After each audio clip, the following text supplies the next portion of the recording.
So how does the pen stylus work for tracing patterns using the logic trace system?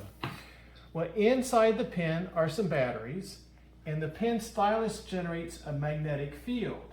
Now, just underneath the board is an electric grid of wires that go up and down and across.